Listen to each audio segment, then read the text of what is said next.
the USA's chances in this World Cup? Do we think we can win it? And I say we because as a fan, of course, I want the USA to win it. We really believe that we can win it. We know that everything has to be on your side to win it, but it has to be on the other team's side to win it as well. We don't want to set any limit.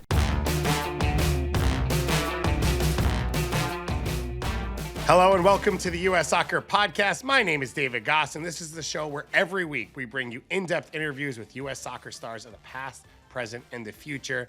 We've got two stars who, of course, are my co-hosts. We have Alejandro Bedoya and Meghan Klingenberg with us once again. Kling, how you doing?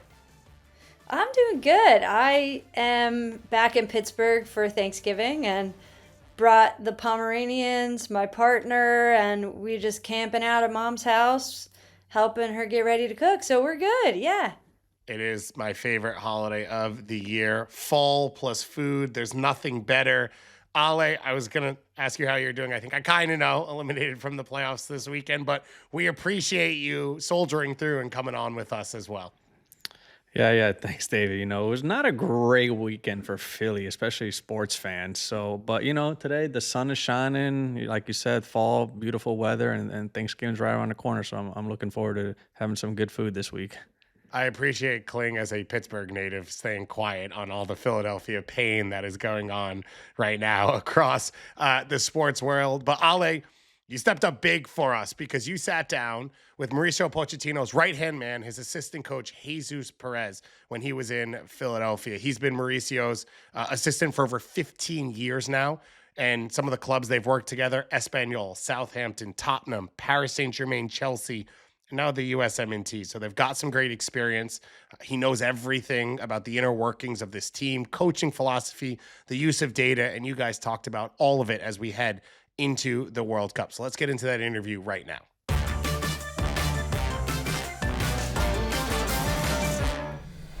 Hello and welcome, everybody. It's Alejandro Bedoya here on behalf of the US Soccer Podcast, and it is my pleasure to be sitting alongside Jesús Pérez, a US men's national team assistant coach, Mauricio Pochettino's right-hand man. Jesús, how are you? How are you enjoying Philadelphia? Quite good, I will say. The first day, very cold, but things are improving. Hopefully tomorrow we have a better weather and a nice game. Yeah, I hope so too. I'll be there cheering you guys on. But yeah, it's been crazy windy here. But let's go into your background a little bit. Let's start things off with that, a little bit about your backstory. Tell us a little bit about your soccer career, how you got started, and then, what position did you play growing up? Well, since I can remember, so my dream was just to play football, soccer, right here, right? That was my dream. I can remember everything related to this game. I drove my mom and dad mad with soccer, with the ball, a ball that back in those times we needed to repair when it was broken. It's not like now.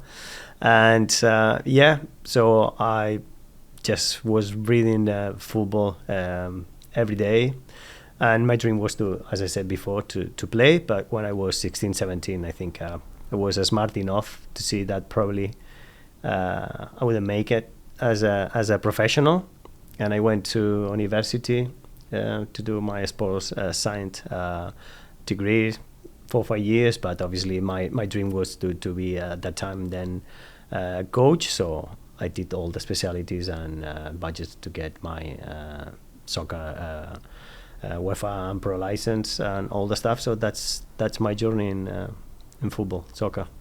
And how was that transition into coaching when you first realized that maybe you weren't going to be playing top flight football? How did that shape you? Did you consider other careers, or did you know when you went to university that you wanted to be a coach? To be honest, I wasn't a great student, to be honest. So when I was in high school, I said, either I go to a sports scientist university. Was very difficult to get into at that time in Spain, especially the one I wanted to go because there was a very good soccer teacher there. But I prepared myself. At the time, it was necessary to do physical testing to get into. It just wasn't your degrees on the high school. So, and I think I always believe, and Mauricio says the same. Soccer player is the most intelligent human being in the world, and probably my dream was that high that I saw that wasn't good enough. I was a right wing, quite fast, technically okay, I would say competitive, but I miss some qualities, even being small. So it was good to go there, and then, so once I finish university, my dream was, okay, let's see, I can not just be PE in a high school. So if I can be in soccer as a fitness coach, but coach mainly, and look where football or soccer took me. Absolutely, you're at the top of the pinnacle of the football career, right? So speaking of Pochettino and coaching, I want to talk about him a little bit. And your relationship. You first met him, was it 15 years ago at Espanyol? Yes? Yeah, right. Yeah. Tell us a little bit about the story of how you met him. Well, I mean, Mauricio is a well-known at the time player. I follow his career, obviously mainly at Espanyol because I'm from Barcelona. He was a very charismatic player, beside his qualities. But what happened is I came back from Saudi, and the sporting director at the time is from my city, someone that I know from a long time, since some time ago. And he said to me, can you help us on a player that was locked in a hotel? They wanted to sign a player from another club, but they needed to keep the player fit, but obviously with someone that no one will think is working with. Mm-hmm. So I arrived from Saudi, and I said, Ramon, no problem. You count on me. Just you ask me a favor, I will go. So and that was my first time that I met Mauricio, because Mauricio was involved in that process, obviously, with the player. Probably years ago, we met in Madrid when Mauricio was taking his pro license, because I was a Rayo Vallecano assistant coach, and the courses were in the headquarters of the Spanish Federation. But that was my first contact. So I decided to join to do other responsibilities related with the academy, with methodologies, and so on. And something happened in the first team, in the first fixture of the regular league, and then I joined his background staff. That's awesome. So what could you say, I guess, in those early days? He was also getting, it was still early days for him in his managerial career. What was his process like in those early days, and how would you say he has, improved, progressed with his methodology, his philosophy to now? Yeah, I mean, when I arrived to Espanyol, Mauricio was already in charge for a year and a half. He took the team in a very difficult position. He was bottom of the league, 9 points from the relegation, in the relegation zone. And it was his first experience as a professional coach, and I observed it from outside. And what they did was incredible. Him and his assistant at that time, Feliciano, and also obviously the club staff. And the second season, they established the team in La Liga, playing a good football, attractive football, aggressive. And when I joined Espanyol, I asked permission Mauricio to analyze his previous season, to break down all his principles, to show to the other coaches from the reserve team down to the youth teams, where were the key principles in the first team. It wasn't necessary to use the same system, but yes, to respect the principles, because it was from every phase of the game very attractive to watch Espanyol. A team with no great financial resources, but they were doing good signings, and Mauricio was playing a good football. Yeah, and speaking of that, I recently read an article about how there was a point where he felt he needed to make a change in his team of switching out maybe the striker and the midfielder, but you came in with a difference of opinion and you said, no, actually, I don't think they're the problem. It's more the center backs. Let's have them push up the line so we can close down space. And I was interested in that, how that relationship has changed over the years. And I assume that he trusts you enough that it's great for him to have you disagree with him, right? So how do you guys resolve any difference of opinions? Yeah, I mean, that was an example when me being at the top of the stadium, watching the game, and a halftime, I used to come down with few clips, but mainly I went down prepared to answer a question if was the question. Never was my approach to say A or B. So always I was listening the discussions, and if Mauricio asked me, there anything you want to add, fine. What happened in that situation was there were some disagreements how to fix a situation, that inferiority that they were suffering, or we were suffering as a team. And from my perspective, was easier to watch it, and for me it was clear that the way I know Mauricio's team plays last season, it was easy to fix pushing up the line, being brave and not dropping a striker. And then I had that clip to show that's what potentially could be a solution. And then he watched it and he decided yes. So that's what probably better, So obviously now when we play games, could be a different angle to see a situation, but I think we as assistants, we need to be very careful and the way we disagree or the way we say things, because the game is a very sensitive moment, and the managers, they are in a very special state. So we never or we can't hurt a manager with a comment or disagreement.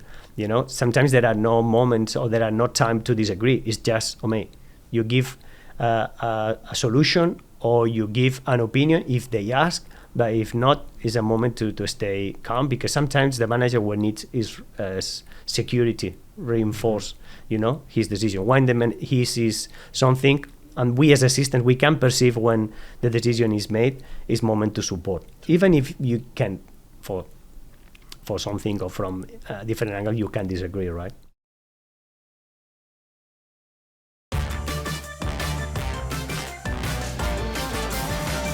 What do you like most working about with Pochettino? I mean, he has so many good qualities, obviously. That's why at that level. But what amazed me the most, and is the thing that I try to add, if possible, is the way he makes big decisions. So it's incredible how he's able to process different situations, and sometimes to wait until is the right moment to make the right decisions. And it could be lineups or even on substitutions, but mainly on lineups where there are lots of components around through the week, and how he sees the processes to make some decisions, and it's shown to me how to be number one, or to be a number one, you have to have special qualities. And for me, this is the best of his skills. Obviously, he's top on management, he's top on coaching, he's top. When we weren't there, he was doing the videos, he was paying attention to GPS back in 2008 or so. So, he went through all the processes. Now he has a bigger staff that we take most of those responsibilities. But I think his biggest strength is the way he makes big decisions. Yeah, and I think this transitions perfectly into literally the next topic I wanted to discuss. And speaking of the process of making decisions, right? I think we could talk a little bit about the modern game, but it's something that I've become fascinated with myself. Is, you know, everybody hears the new buzzword of AI and the data, and how our game has become very data driven and analytical, right? So I'm curious to hear from you. How has data changed your approach and the way that you see the game? The way I see the game didn't change the data. The data and the video helps me, or helps us, to have a better process. So data is telling you something that is in the past, and the video gives you opportunity to watch things that are in the past with no emotion and sometimes missing a bit of the context. But it helps to set a process or to review a journey. But at the end of the day, coaching is an art. It's an art to pick all the ingredients to make the next training session, to prepare the next meeting, to prepare the next talk with someone. You can destroy someone with data, but the same data can be used, to reinforce someone's process. So it's the way you want to take it. And nowadays there are excessive noise and abuse of the data, and it's forcing us to look down rather to look up and to look at the face of the players and observe more the game. So we are all slaves a little bit of the technology, which it helps a lot, but can substitute the process of the human. Yeah, I mean, I think, do you feel that at a certain point, do you think some coaches rely too much heavily on the data? Because what I sense from you is the eye test is still very important. The feeling that a coach has about the way a player performs on the field or performs to what the coach wants to get out of his team and the role and the position that a player's in. Yeah, I think if we look at all the teams that they have success, in every single league, in every single level, they have a lot of things in common. And I'm sure the data reinforces their performances. But I'm sure those coaches are super good managing the group first. And obviously, they were able to play in a certain way and to produce what is required to win points. And if we look at all the teams that they are winning things, I'm sure they are super good on the offensive way. They are good defensive phase. They are good on set plays. And if they are not so good on one of those, it's because they are super excellent on one of the others. But in general, so data reinforces your great performances. Mm-hmm. But is a big problem today to rely only on data to make the final decisions. I think data helps you to reduce the processes, to be more efficient. And sometimes you read the data and then you watch the video and it confirms. Through some nice reports, through data, you can see what's going on the game. But you cannot just rely on the data because there are contexts.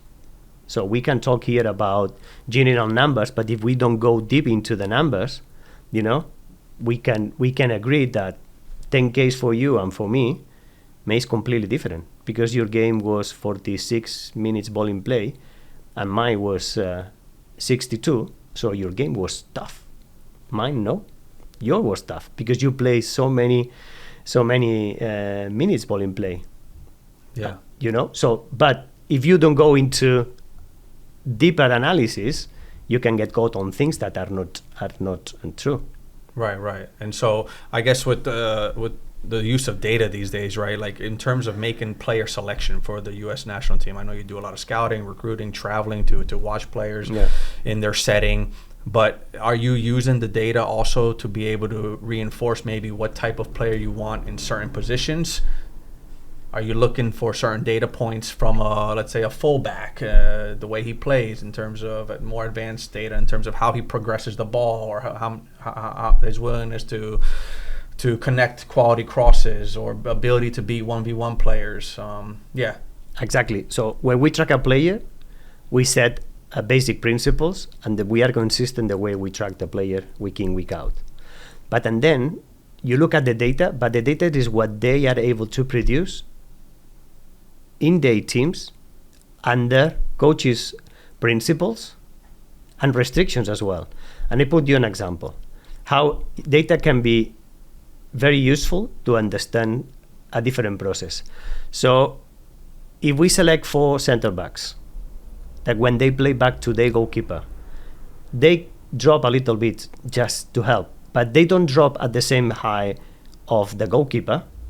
They reduce the field 25, 30 yards. Whereas we demand the center back to play back to the goalkeeper and spring backwards and stay on the same line of the goalkeeper, and then you need to get up. So we are demanding a lot to the center backs. So the data that the center back produces in his team is different than the one they produces with us in a similar action. I'm not talking about difficulty or opponent. I'm talking, so it's bigger. So when we go to training, I need to understand that for the same amount of minutes, even if it's a training session, the center back will produce more working on some principles because we are demanding more. So we are making for center backs the game so difficult nowadays. We need to play out from back. We need to squeeze because we want to be a brave team. Yeah, but when we regain the ball and we play backwards to the goalkeeper, we want the center backs to go again, back to the position of the goalkeeper to start to build again. So you need to look at data to understand how sometimes can be different. Because in their teams, sometimes they demand different. Bank of America is proud to be the official bank of U.S. soccer, driving a positive impact in the game and in communities all across the country, helping turn possibilities into achievements and lifting fans, stadiums, and cities to their feet. What would you like the power to do? Bank of America, official bank of U.S. soccer. Bank of America, N.A., member FDIC.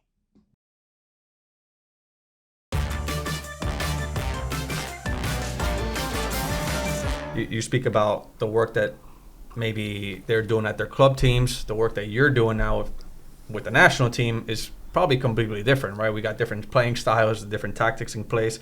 So how are you able to sort out the differences and make sure that the players get the right understanding of exactly how you guys want them to play when they come into camp here and to let go of everything at their club teams? Well, first, because we accept that we are coaching in a national team level, which everything has to be more precise, short, and we accept that the players at certain moments during the game, they go back to their habits. And we need to accept that and not to get upset with them if they are not able to sustain the same principle for 90 plus minutes. It's not because they don't want, it's because they have it under stress. Takes them to another place. So let's say center backs that they play hybrid in their teams that, they step up with a striker and then they follow the striker. Obviously, it's different when you play pure zone, where you go for them and at a certain point you pass on and you go back. So those things you need to accept and they need to switch. It's more difficult sometimes for goalkeepers, to change some principles. But that's the beauty of the national team. So it have to be everything more precise, select, drills that can expose them to repeat those things as much as you can. And then you need to accept that at some point they will go to their habits. I mean, who is very energetic in his team will be very energetic in the national team. Who has a low war rate in his club because he's allowed to, or is his main style. When it comes here, you cannot change, you will struggle. You will try for 1 game, 2 games, but they will take you maybe an extra day to recover from that mental and physical demand, right? Yeah, absolutely. And that's a tough part of being with the national team. You're not training with these guys week in and week out on a daily basis. But I guess that goes to my next question now. Simply put, how would you describe, Team USA's tactics and philosophy? Well, this is a question more for the main coach, But obviously, after so many years together, so we are a coaching staff that we represent a coach philosophy, and he's a guy that wants an energetic game. But when I say energetic, is a team that cares very little about the opponent. It's a team that is focused week in, week out to improve ourselves. Knowing that in front we have different type of rivals, but we want, to be able to compete against another team, sometimes using different approaches, but not because we change the approach. It's because the opponent forces you. But we want to be ready to face those different challenges that a dominant team can give us, but a team that is reactive, can give us as well. So that's why it's important you to focus on yourself to improve how to press high. Yeah, but be resilient and well organized when the opponent forces you to be low. Transit quick if you can, but if not, has a good positional game. So we have a holistic approach to the game. And obviously, the players' state and qualities will dictate what things we can do more. But we are not refusing to try to do things or to be brave to try things with responsibility if possible. That's why we care very little about the opponent. Opponent is important for us on the build-up of the week. The drills but we don't put too many fears in the players' mind. We want them to be focused on themselves and how we can be better in every single phase of the game. Yeah, absolutely. I hear a lot of being brave, courageous, intensity, aggressiveness, taking ownership of the game, and being on the front foot, right? No matter who it is, who you're playing against.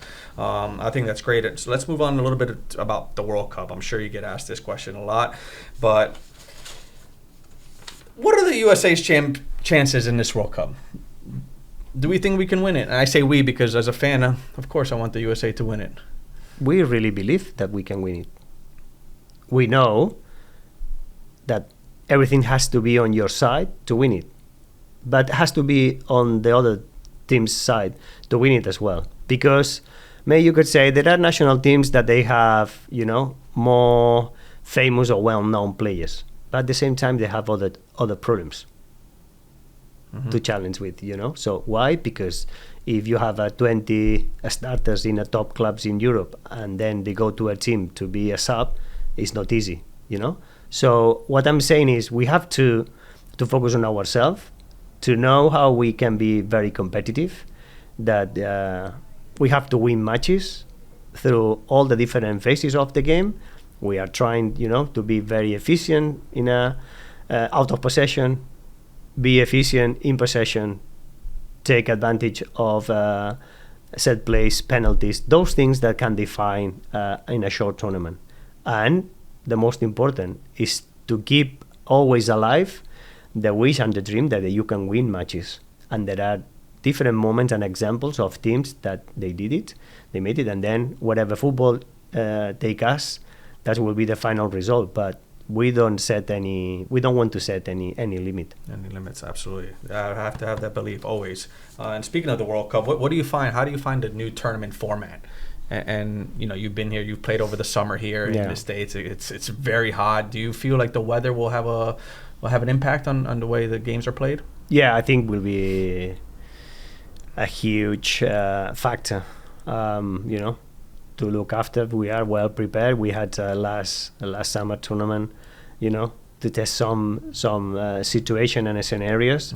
But nowadays, I think all the national teams we spend a lot of resources on performance protocols, and but the most important again is the players' state of their mind, because whatever your mind is able to fight against everything in a short tournament, that will be very, very important. And we want them to be prepared, or at least to believe that they can go through any situation, and no excuses. We as a staff, we are going to be prepared to help them, in between training sessions, in between matches, during the match, with every single proven strategy.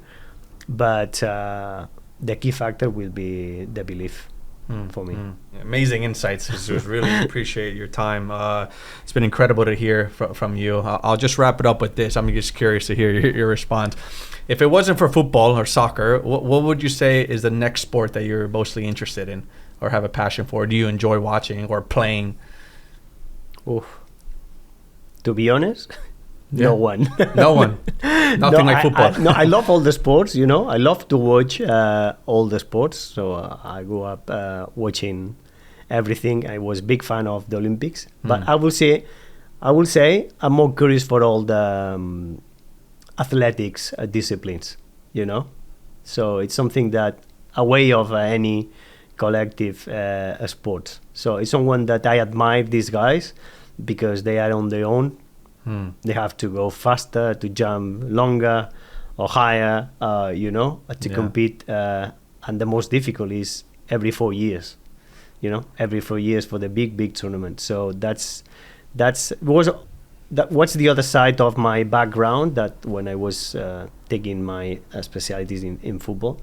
So I'm a swimming coach, but not just for kids, you know, for athletes, because I was curious how to coach just one athlete. So, and I was able to plan a whole season for only one guy with multiple training sessions, the power sessions, all those things. So that the other background that helped me to understand. That's why I'm so fan of the individual work, you know, because I really believe a player can improve until retires. There are always something, there are a topic, an aspect, you know, a side of him as a person and as a player that can be improved. No, fascinating. I was surprised though you didn't say paddle, because we can talk for hours about paddle. I was talking to Tony but and the problem Mauricio is they are so good playing paddle. That's why are they? I do play paddle, you know, or maybe I just walk into the court. So play is different. That's like my second biggest favorite sport right now. I'm obsessed with it now too. And once I retire, I think I'll be playing on paddle a lot. So we'll have to play together one day. But Jesus, thank you so much for your time. It's been a pleasure. I really enjoyed hearing your insights and everything you got going on, and I just want to wish you all the best of luck in these upcoming friendlies and of course in the World Cup this next summer. Thank you for having me here. It was an honor. Check engine, ABS, or maintenance light on? And O'Reilly Auto Parts is right around the corner. O'Reilly Auto Parts can help take the guesswork out of your vehicle's check engine, ABS, or maintenance light with O'Reilly Veriscan, a free service that only takes a couple of minutes to complete. You'll receive a free, easy-to-read report with solutions based on over 650 million vehicle scans that have been verified by ASE-certified master technicians. O'Reilly Veriscan can identify the most likely problem with just one scan. The professional parts people at O'Reilly Auto Parts can then recommend the parts and tools you need to do the repair right the first time. And if you're not comfortable doing the repair yourself, they can recommend a local shop for you. Don't ignore check engine, ABS, or maintenance light. Stop by O'Reilly Auto Parts and ask for O'Reilly Veriscan today, a free service exclusively at O'Reilly Auto Parts.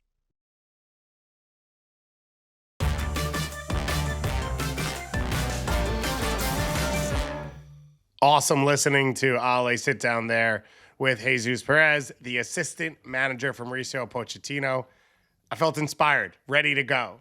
Ready to win the World Cup, which is what you want to hear. And I've never been in a professional locker room. I've been around them a lot. And one of the things that I'm always surprised by when I talk to players is how much they talk about their assistant coaches. Like, we always look at the coach as the figurehead, and people talk about the big names, Emma, Mourinho, all these. And then when you talk to players around it, it feels like the first name you always bring up is the assistant coach, the one you interact with most. So I'm curious if there are managers and assistant coaches that you think back on, Kling, Ale, about sort of ones that were special and what maybe made them special and what they brought to the team. Kling, we can start with you.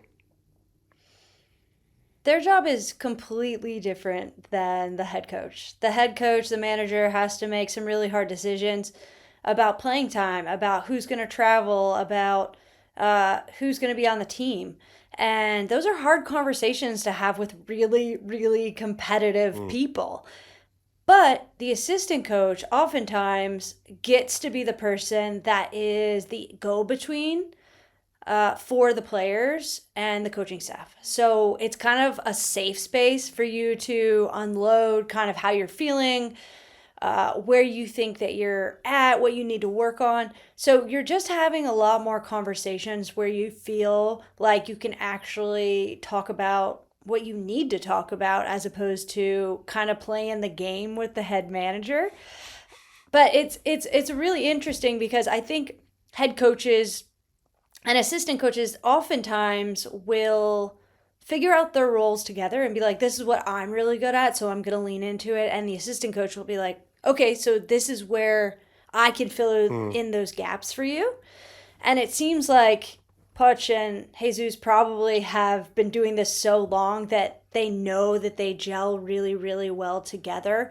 And it's really interesting because I've had coaching duos do completely separate things. They'll split up. One does offensive coaching, one does defensive coaching, one doesn't really coach at all, and the other one is running all of the sessions and getting the team fit and ready to go.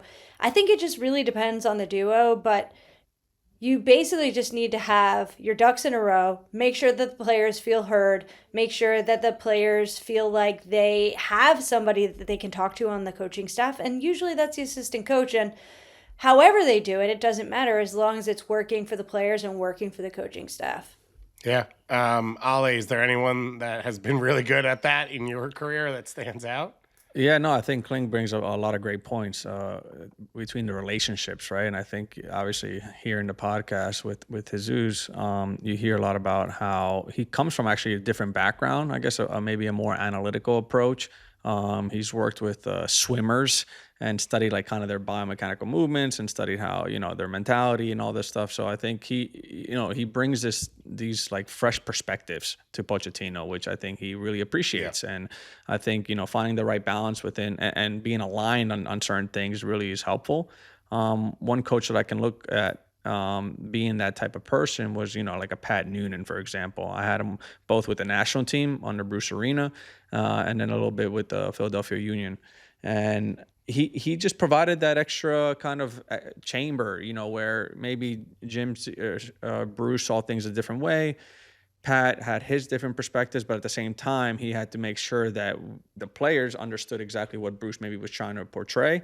But having also some fresh views and being able to have the players be a little bit more independent in the way they thought about things, right? And be a little bit more creative. A lot of times as assistants are running the training sessions, right? Like maybe they set the tone for, the head coach sets the tone for the way we want to play, but the assistant is the one that's actually looking after the training sessions. At Glasgow Rangers, for example, Ali McCoy was the head coach, but you had the assistants that were really actually running the whole entire training session. You wouldn't even hear from the head coach at times. Yeah. So I think that relationship and that trust, I think that's the most important thing, right? You build that trust. You see Jesus been with Poch now over 15 years. When you build a certain level of trust, you can count on your assistants to be able to, run the show, if you will, and be that intermediary between the coaching staff, the technical staff, and the players. And I think that's a very important relationship. And I've had my fair share of assistants.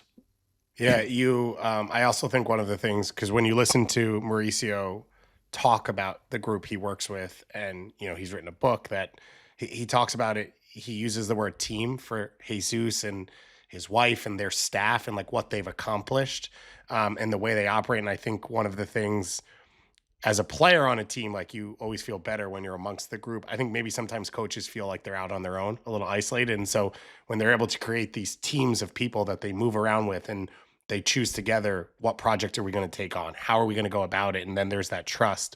I think it emboldens the coaching staff to feel more confident in what they're doing. And you see after every moment, they go sit down, they chat with the staff, then they come out, they give the directions and all of that.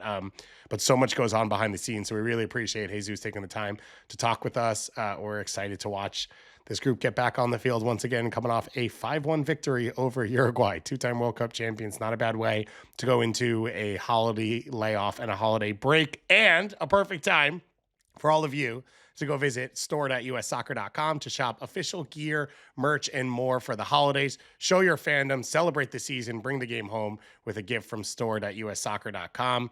It's 2026 after New Year. So you got to get all your gear now so everyone's geared up and ready to support during the World Cup. And we will know who the U.S. will be playing in the World Cup group stage very, very soon. But you can join us at a U.S. Soccer Draw Show on December 5th in Times Square, presented by Visa. So you could cheer along while watching the World Cup draw on a Jumbotron with live reactions from special guests. You don't want to miss this one-of-a-kind experience of the World Cup draw with U.S. Soccer and Visa in the heart of Times Square. Now our time for our favorite segment of the show. It's Ask the Pros, sponsored by O'Reilly Auto Parts. This is where you all get to ask your questions, now that I've already gotten mine out, for Kling and for Ale. And we'll get back to you and answer it on the show every single episode. Let's start with Mary in my neck of the woods, Miami. For you, Kling, who says, as someone who balanced a creative side with athletics, how did those outlets influence your performance and recovery as a player outside the game? You know, I only just in the last couple of years have started to think of myself as creative. All the time that I was playing soccer before, I never really thought of myself as creative, which I realize sounds outrageous when you say it out loud like that, because obviously we're moving our bodies in ways that is super creative on the field and super creative in terms of how do I get from one place to the other without this person being able to know what I'm going to do, sort of situation. And once I started realizing that, I started leaning into my creative side more.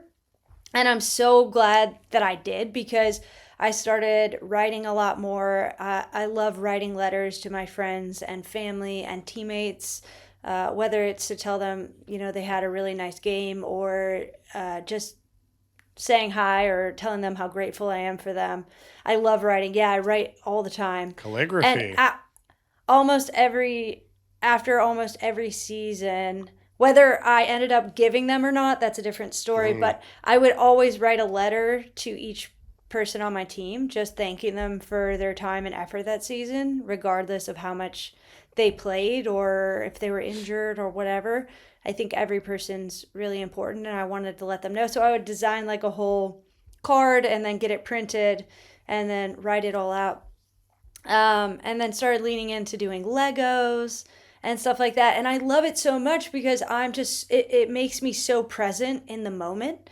And I'm just fully there doing that thing, not worried about anything else, not thinking about anything else except for the creative thing that I'm doing. And I really feel like that elevated my level of play. It elevated my creativity elsewhere, and it helped me recover better too.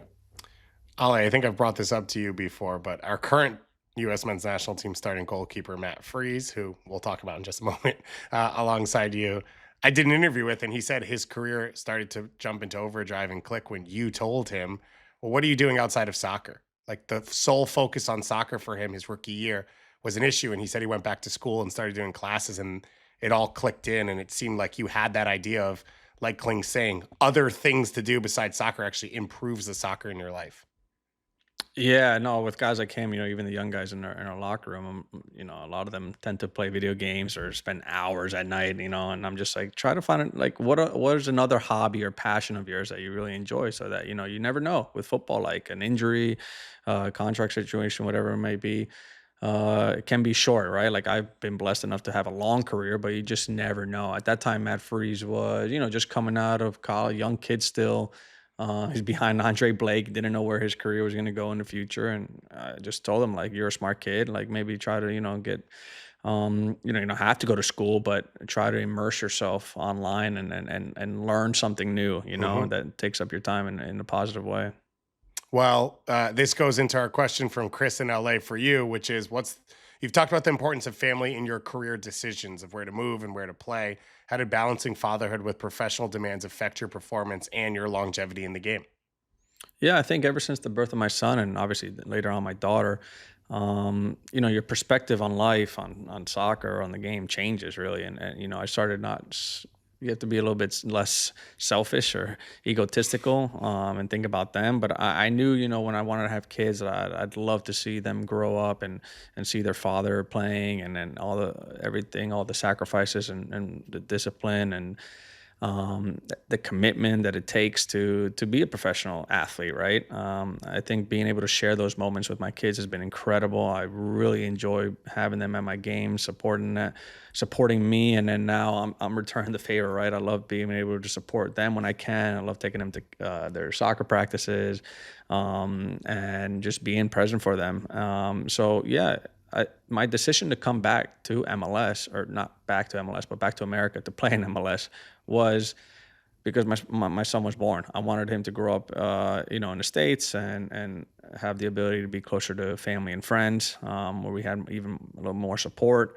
And then these last 3-4 years, whenever the season ended and I was a free agent, if you will, and I had the opportunity to maybe explore other markets and move from Philly and even go back to Europe to play. I thought about my kids and their school, right, and their friends. You'd have these conversations. It's tough with them. They talk about, I don't want to leave her, I don't want to leave him, and my teacher, my school, and you realize how important certain things and having a structure for them is. And so, I made a lot of those decisions based around, their demands, and also, my wife's a physiotherapist, so I think it helps out that, I get that extra treatment at home, and Yeah. it shows, it shows my kids, our kids, this is what it takes. This is what it means. This is a sacrifice. Like I said, back to going to discipline, the commitment, the dedication, what it takes to become anything as a professional, right? You got to really be all in and the focus. And I think I try to use my profession as an example to them of, what it takes to, be a grown up, if you will. I need to know, Ale, whenever you are dropping off the kids at the game, what is the go-to snack that you're bringing? Oh, yeah, it's just a bunch of unhealthy snacks at this point. But, I do always try to have a few oranges, definitely orange slices, the Capri Suns, and then you throw in a bag of chips and Rice Krispie treats. But, yeah. You got to make them love soccer, so you might as well spoil them in the process of doing it. Oh, definitely. I do enjoy spoiling the kids, yes, and always being present when I can. Unbelievable questions. Great insight from the two of you, as always, and as we've become very lucky. If you want your question to be the next one, you can ask the pros. Drop our partners at Westwood One a DM on Instagram or at Westwood One Sports. But I get to ask questions kind of whenever I want because I'm the host of this show. We mentioned Matt Freese. We touched a little bit, Ale, on tough weekend you've had. But the Philadelphia Union Supporter Shield winners in 2025, best team in the regular season, eliminated, though, in single elimination playoffs just yesterday when we're recording against NYCFC 1-0. You've been around for a little while in your professional career. Where you stand now, like, how do you process a game like this? What does the last 24 hours look like for you, and what's it like for you around the team? Yeah, I mean, for me personally, it's kind of like a whirlwind of emotions, right? Just knowing the great season the team had, the way it came to an end. I was almost stunned because we didn't play our best, right? We didn't really show up, and that's really disappointing. Our first half was not good, not to our standards and expectations. And then personally, not being able to have a chance to come in at the end to try to influence the game, the outcome, that hurt a bit, of course. I was carrying an injury I picked up in midweek, unfortunately. But yeah, look, I think it takes a little bit of time to get perspective, I guess, right? In terms of, can you still call this, a successful season, a good season? We were able to lift the Supporter Shield, which is a trophy in our league, and I think a feat in itself. But David, you would know how many Supporter Shield winner have gone on to win Very the few. MLS Cup? I don't know. Yeah. I don't have the exact stats on the top of my head, but I think it's happened like twice in the last 15 years. right, it's tough. It's not easy, right? And I think, look, this might sound like sour grapes, of course, but the playoff format I don't think helped us in terms of when we were building momentum, coming off a great win in Chicago, and it's 3 weeks between games. I think it messed up our rhythm for sure, and you could see that the way we, the momentum we had, and the way we played in that first half. But, that's no excuses. I would have liked for us to advance. We had home field advantage. Who knows when the club gets another opportunity like this to be able to host through the playoffs and have a chance to host the MLS Cup. But, I think I'm still processing, as you could tell. Very disappointed, very upset. And we'll see what happens here for me personally and for the club. Kling, I'm out in the Bay Area because I was at the NWSL championship game. I'm curious now, obviously the first year you're not playing, but in general, as someone who's close with people in this world, because now I'm asking for advice of what we should say to Ali, like, what do you do when a friend of yours loses a championship or a big game or a playoff game from afar? Like, do you send an immediate message? Do you give them space? What's the message you send? Like, how is it that people in the space handle other friends and dealing with these moments? It's definitely hard to navigate, so I appreciate you asking. I think it kind of depends on the person, and I try and feel it out, and I usually will lean towards, okay, I'm going to send a text, but if they don't want to answer, I'll make sure that I put it in there. There's absolutely no pressure to answer this. I just want you to know that I'm thinking about you, and sports can be really hard, and I know you've worked so hard for this moment. I'm sorry that the moment didn't work out for you. And I've really just enjoyed watching your journey. And just because this one loss happens doesn't mean that it's defining moment of the journey. I think you should look at it in the whole picture and take that in and then see how you feel afterwards. So I guess that's what I need to text to Ale. I'll co-sign that, so you can send it for the both of us. I think that's very well said, Kling, though. I think, and I think at times, maybe that person might not respond right away, right? Because they're not in that state of mind. But I think it goes back to the saying, like, it's the thought that counts, right? The fact that you sent that message shows you cared, and whether or not they respond, they might open it, look at it, and they're appreciative of it, but they just might not be in the moment to give a long-winded answer back. But yeah, that's nice. Well, if you ask the pros, we'll always respond. So make sure to send your message to Westwood One Sports, and everything on social media. All the support is always appreciated. So thank you to all of you for listening. Please go on YouTube, subscribe, comment as well. Never miss an episode, and we'll be back next week with more here on the US Soccer Podcast.